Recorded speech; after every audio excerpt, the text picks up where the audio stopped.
Bonjour, je m'appelle Jean-Jacques Nantel.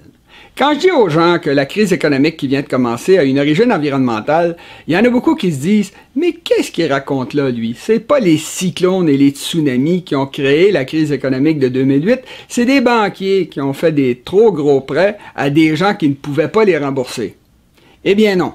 La crise des subprimes américaines a seulement été le déclencheur de la crise, ça n'a pas été sa cause. Je m'explique.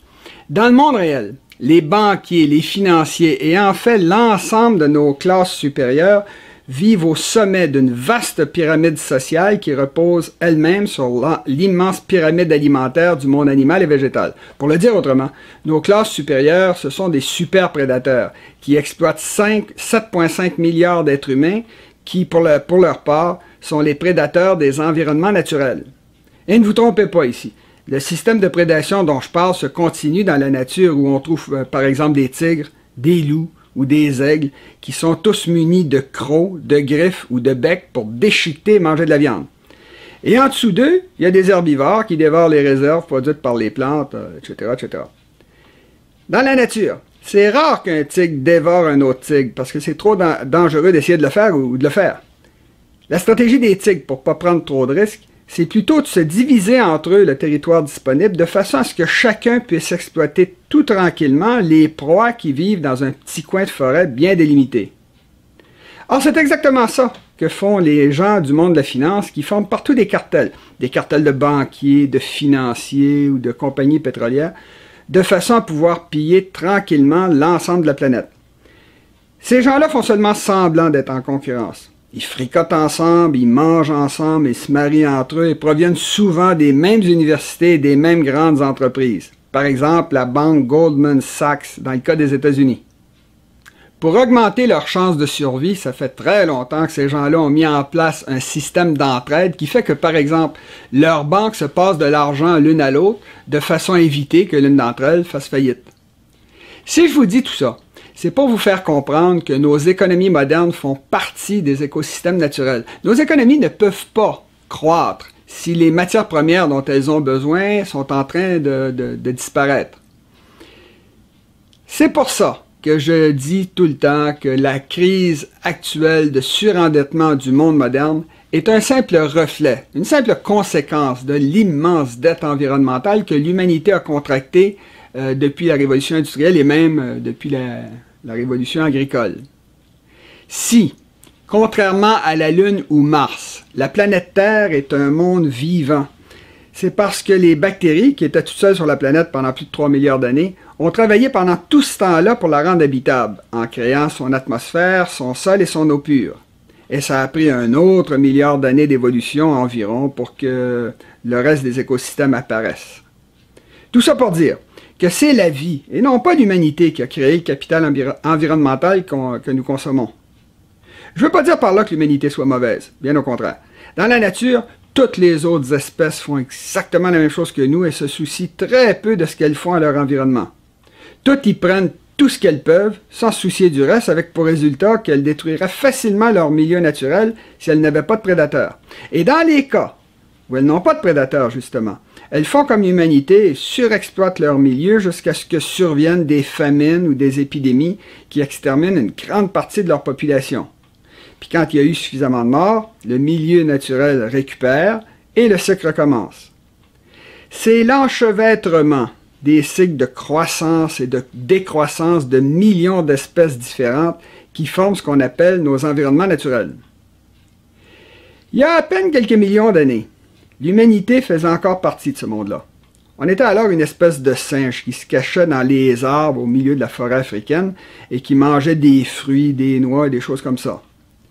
C'est seulement après que nos ancêtres aient inventé les premières armes qu'ils ont pu devenir des prédateurs dominants qui mangeaient de la viande. Et c'est l'invention du feu qui est venue après qui leur a permis de s'éparpiller sur les 5 continents pour devenir les maîtres du monde. Comme on était alors de purs prédateurs, c'est-à-dire des chasseurs-cueilleurs essentiellement, notre population totale ne devait pas dépasser le million d'individus. Puis, il y a environ 10-12 000 ans, les femmes ont inventé l'agriculture, ce qui a fait qu'en quelques millénaires, nos ancêtres ont éliminé beaucoup d'environnements naturels pour les remplacer par des pyramides sociales où il y avait presque seulement que des êtres humains et leurs animaux domestiques. Par la suite, la croissance du monde agricole s'est poursuivie jusqu'à ce qu'on atteigne vers l'an 1800 une population d'environ 1 milliard d'individus. Même si l'humanité avait déjà exterminé une foule d'espèces sauvages et qu'elle produisait beaucoup de déchets, tout évoluait tellement lentement que personne ne s'en rendait vraiment compte. De toute façon, le monde agricole d'alors fonctionnait en fonction d'un cycle, comme la nature, c'est-à-dire que ces déchets servaient à enrichir les terres cultivées.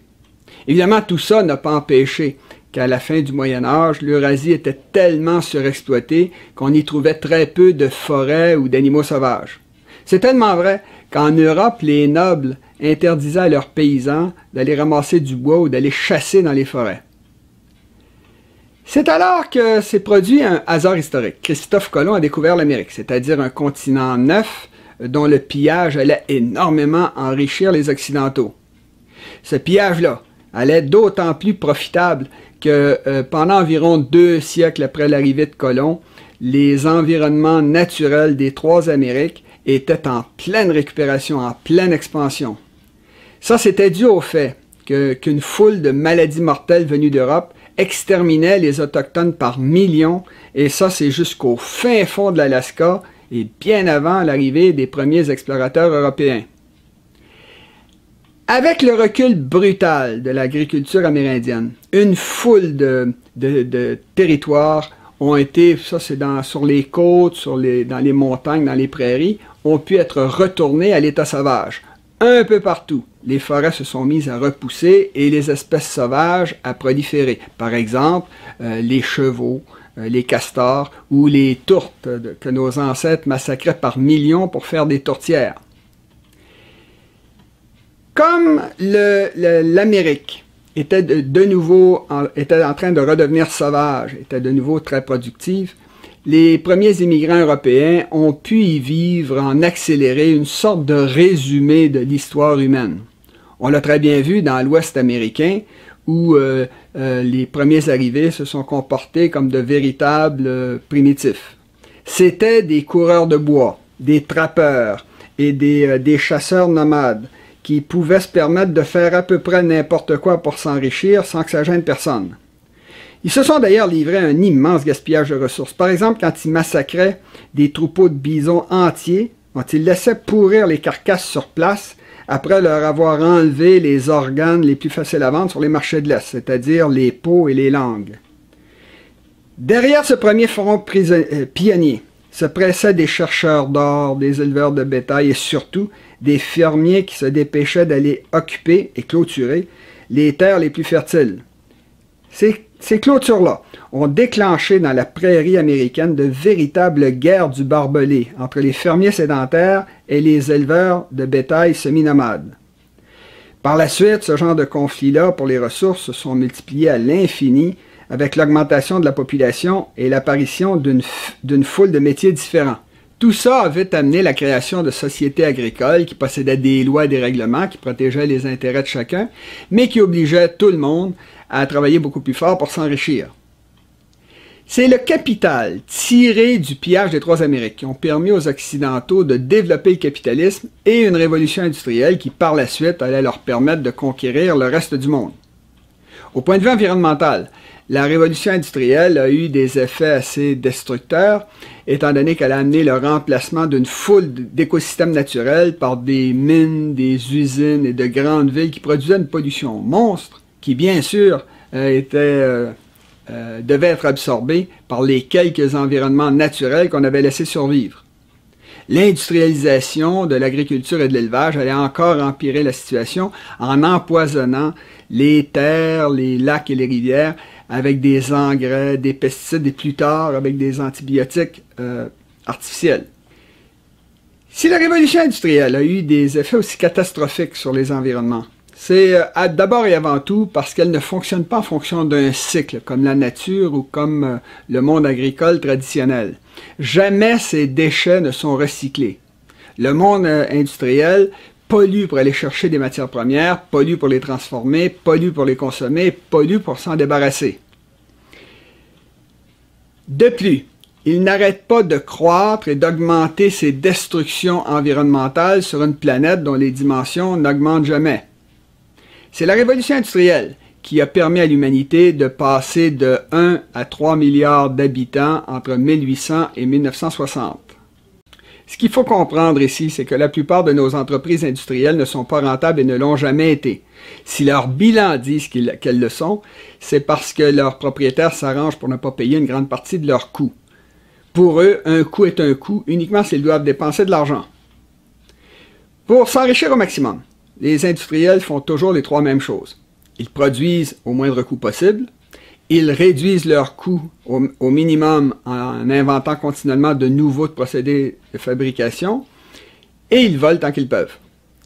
Par la corruption ou autrement, ils s'arrangent pour ne pas payer les routes, les ponts et tous les autres services publics qu'ils utilisent, ou encore pour ne pas dédommager les populations auxquelles ils nuisent. Enfin, c'est le plus important, ils se servent de l'environnement comme d'une poubelle.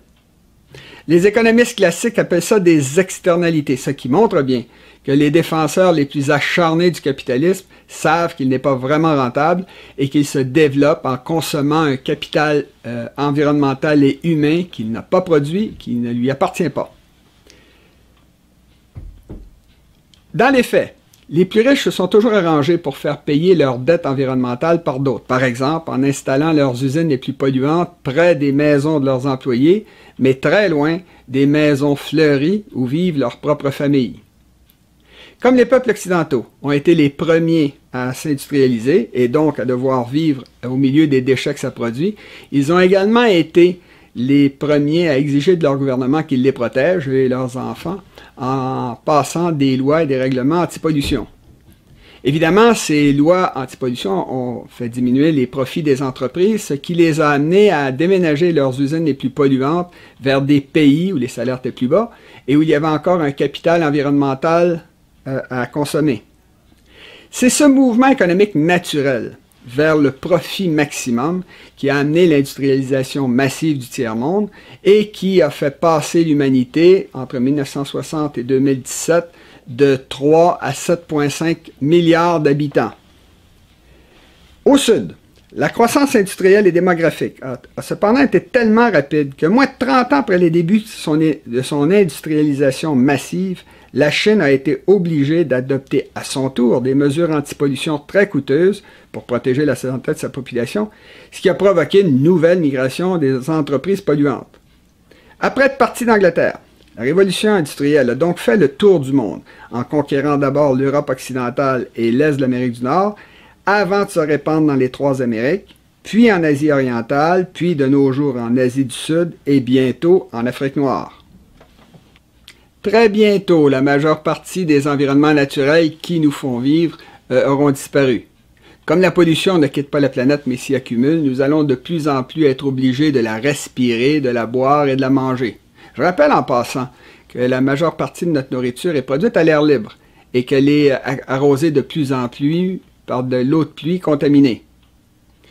Quand les problèmes environnementaux causés par notre industrialisation auront terminé leur tour du monde, ils vont revenir chez nous pour tous nous empoisonner.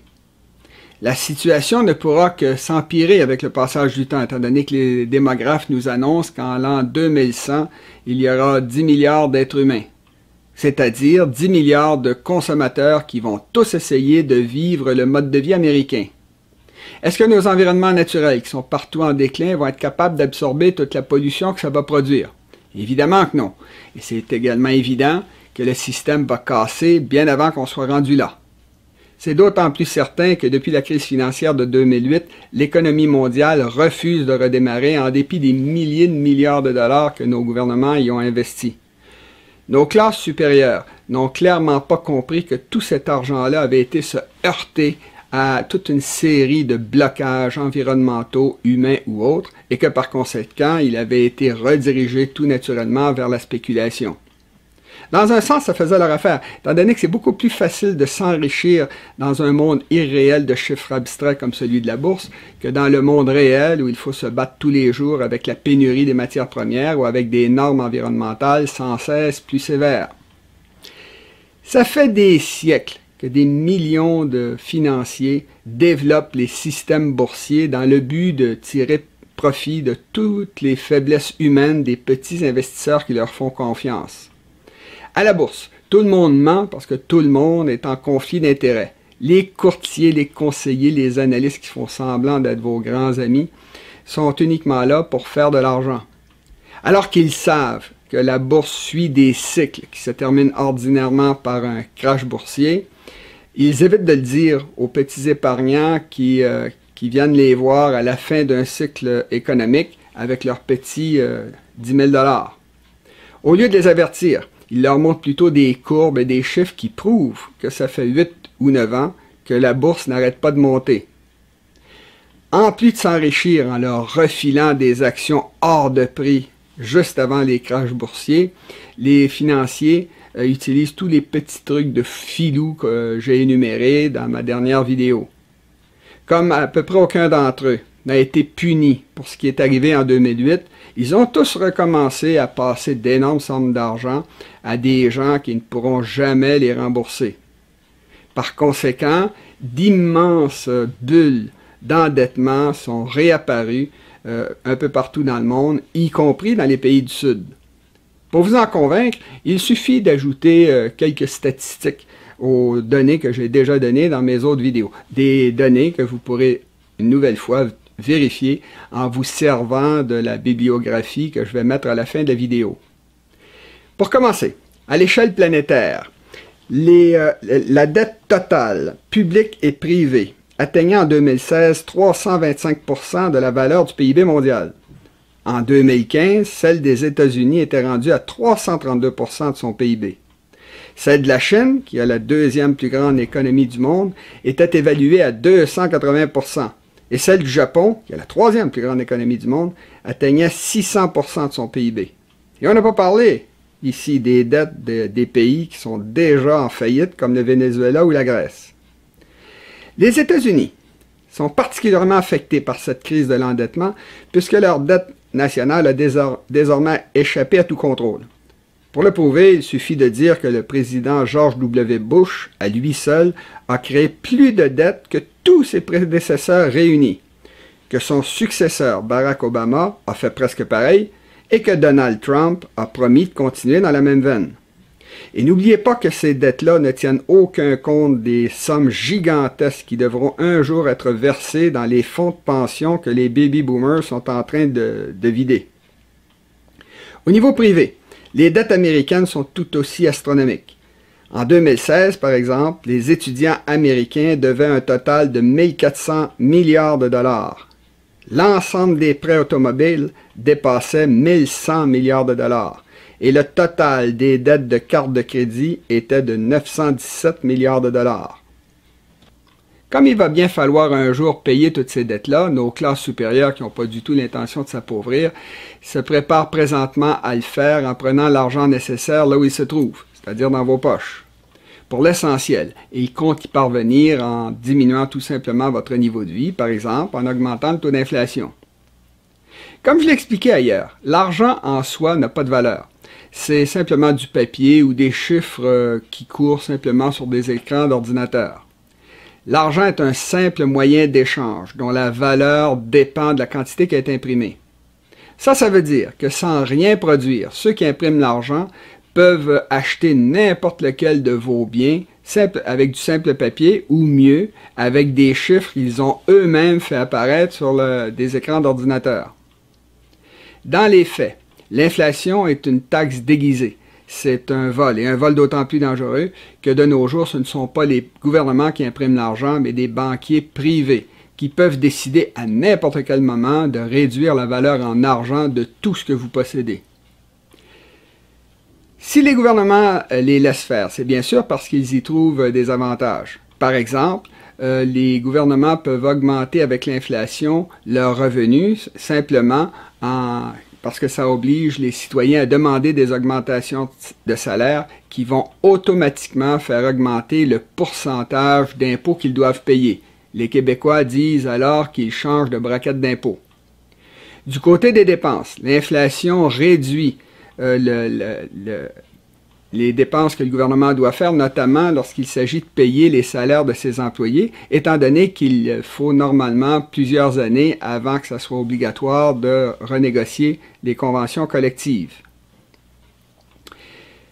Bien sûr, les financiers, comme nos gouvernements, n'ont pas intérêt à y aller trop fort avec l'inflation, étant donné qu'ils pourraient tuer la poule aux œufs d'or. Pour eux, le plus payant, c'est de voler la population par petites doses, mais pendant très longtemps. C'est pour ça qu'ils aiment la stabilité et qu'ils craignent énormément tout ce qui pourrait perturber l'économie. Par exemple, la déflation ou l'hyperinflation.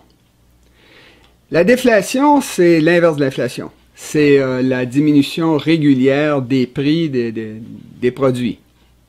Comme cette diminution de prix favorise les consommateurs, ça ne fait pas très bien l'affaire des milieux financiers, parce que c'est eux qui sont censés s'enrichir et non pas vous.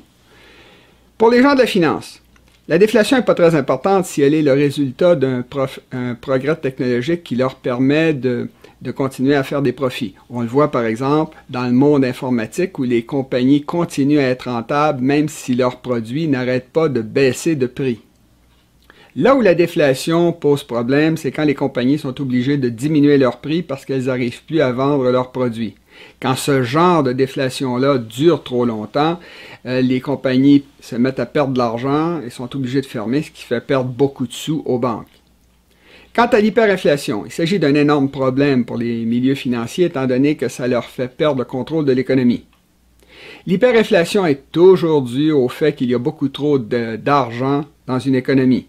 Ça peut être dû à la diminution de la production de biens et services, ce qui arrive par exemple quand une guerre vient de détruire les usines d'un pays.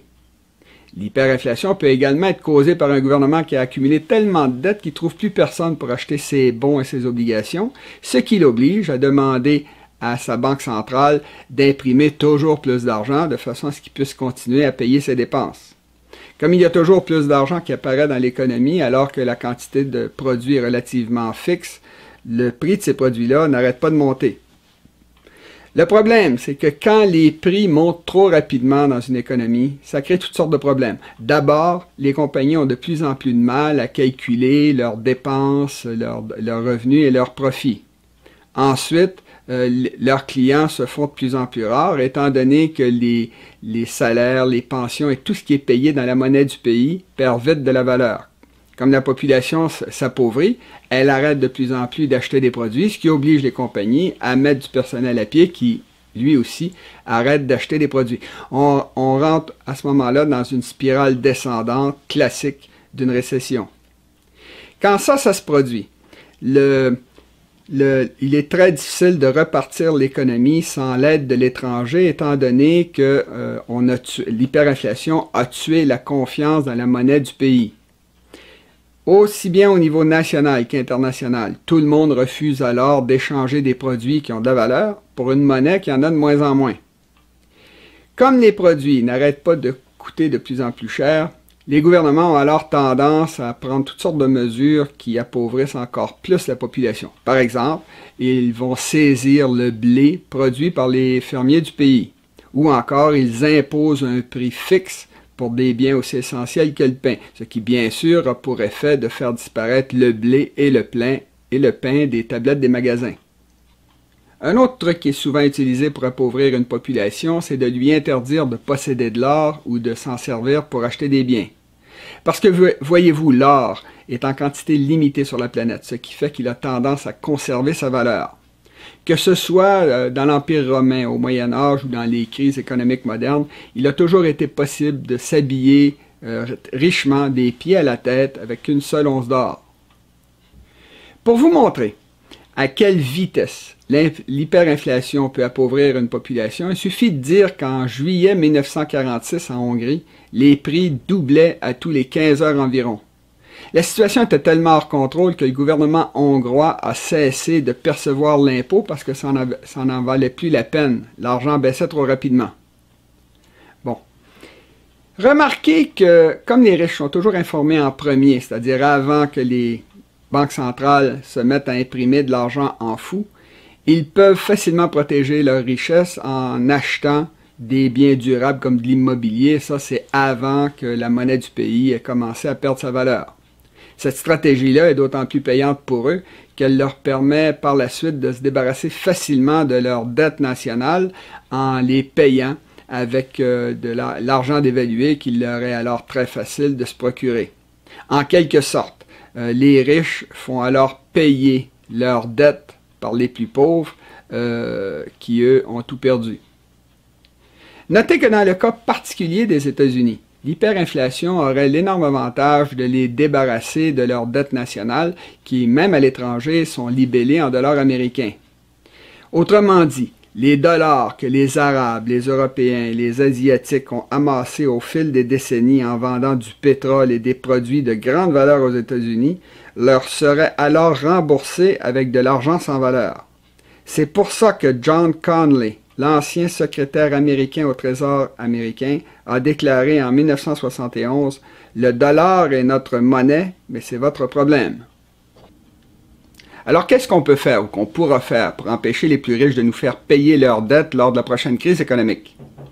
Au niveau national, les Islandais nous ont montré comment faire en 2008 lorsqu'ils ont complètement refusé de payer les dettes internationales de leurs banques.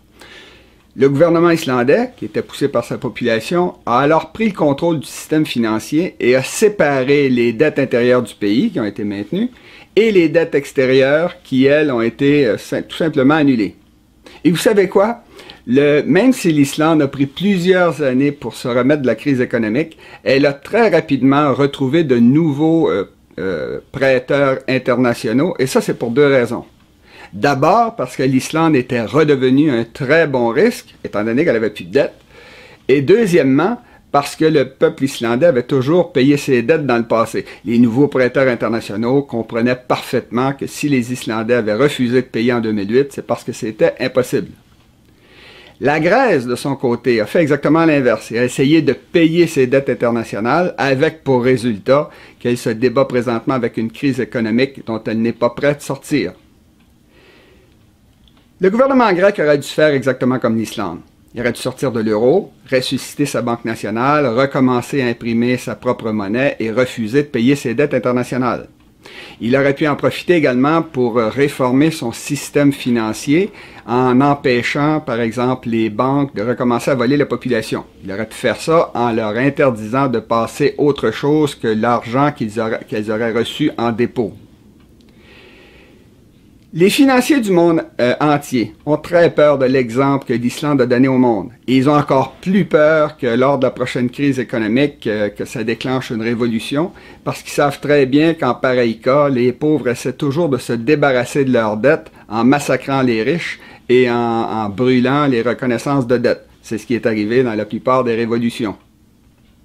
Quand j'explique tout ça aux gens, il y en a tout le temps qui disent « Mais pourquoi est-ce qu'on ne fait pas comme les Islandais, qu'on ne refuse pas au niveau individuel de payer nos dettes? » Pourquoi? Eh bien parce qu'à l'intérieur des pays, il y a toujours des lois et des juges qui vont envoyer des policiers avec les huissiers pour saisir vos biens et vos maisons, si nécessaire en vous jetant tout simplement à la rue, exactement comme ça s'est fait un peu partout aux États-Unis en 2008. À ce moment-là, il y en a qui disent eh bien, si c'est comme ça, alors on n'a qu'à faire le maximum de dettes puisque de toute façon, on ne les paiera pas. Eh bien, ça, c'est la recette parfaite pour vous retrouver dans la misère ou en prison. Parce que les banquiers, qui sont des experts, vont vous voir venir avec vos gros sabots. Légalement, c'est eux qui ont le droit de voler et d'imprimer de la fausse monnaie, pas vous. Non, la meilleure solution pour les individus, c'est de faire exactement l'inverse de ce que les financiers vous ont habitué à faire depuis votre adolescence. Vous devez mettre vos biens hors de leur portée en payant vos dettes et en faisant exactement comme eux, c'est-à-dire en achetant des biens dont la valeur varie peu, quelles que soient les circonstances, par exemple de la terre, de l'immobilier ou des métaux précieux. Et le secret dans cette affaire-là, c'est que vous soyez parmi les premiers à paniquer et à le faire, c'est-à-dire avant que tout ne se soit effondré. Et ça, pour vous, ça veut dire maintenant.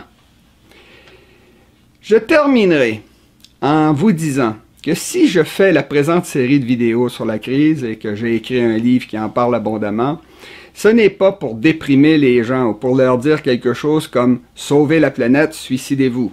Non. C'est l'inverse que je fais. Si je fais ça, c'est pour que les gens se préparent adéquatement à traverser la crise. Comme disait Winston Churchill, quand on est obligé de traverser l'enfer, la meilleure chose à faire, c'est de continuer à marcher. N'oubliez pas de recommander cette vidéo et mon livre à vos amis. À la prochaine.